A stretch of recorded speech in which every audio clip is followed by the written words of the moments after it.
Hi, my name is Jenny Kim, and welcome to issue 31 of Trade-Offs and Triumphs. This week we will be hitting on mothers, birthdays, and legacies, how to write a gratitude letter, resources for the week, and finally closing thoughts. First, mothers, birthdays, and legacies. This past weekend we celebrated my mother's 72nd birthday. Due to health reasons, she is perpetually cranky, and she was at her most constructive feedback-wise. She is a perpetual perfectionist. She needs everything to be done exactly the way she needs it, and she makes no bones about telling you so. She also doesn't want you to get an inflated ego, so she makes sure that you know that, are you really sure you want to wear that? You look too fat.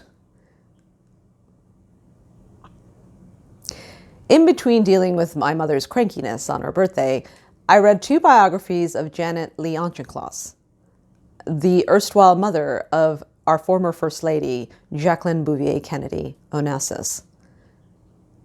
It is interesting because there have been countless essays, retrospectives, and biographies written about Jackie Kennedy's relationships with men, her husbands, her father-in-law, and her father, and sometimes with her sister Lee, with whom she shared a very competitive relationship. But there has not been much written about Jackie Onassis's mother. Who was she? How did she influence Jackie? And was she really as demeaning and as supercritical as many biographers in passing refer her to be? Check out those biographies. They're linked inside. But mothers are an unusual lot. Despite all their criticism, they do want the best for you.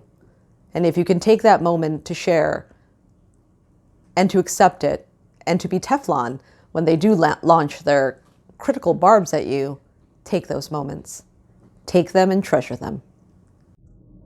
So this weekend I had the chance to write a gratitude letter in the form of a birthday card, but in the recent New York Times article explains how to think about gratitude projects and gratitude letters. Think about who you will write to. Think about to whom you will write.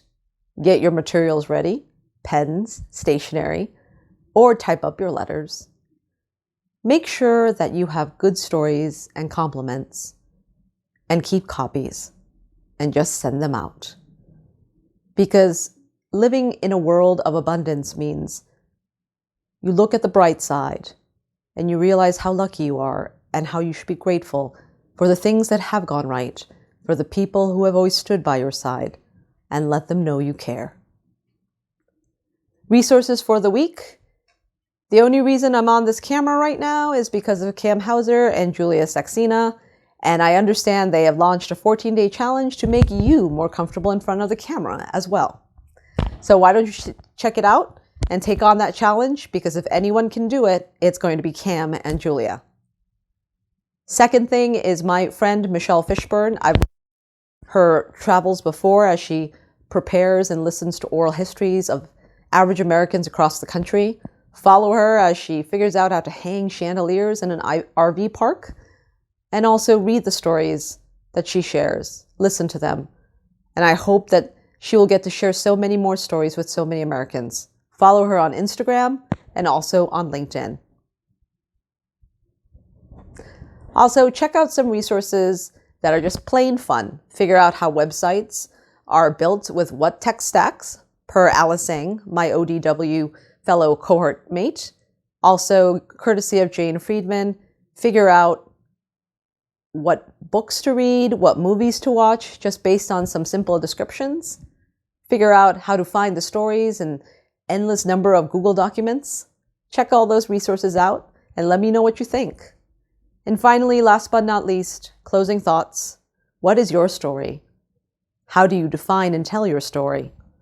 And how do you define and tell your dreams? Thank you for watching, and thank you for reading. Have a great week, and do take up Cam and Julia on their 14-day camera challenge, and you too will become more comfortable and potentially a YouTube star as well. Take care.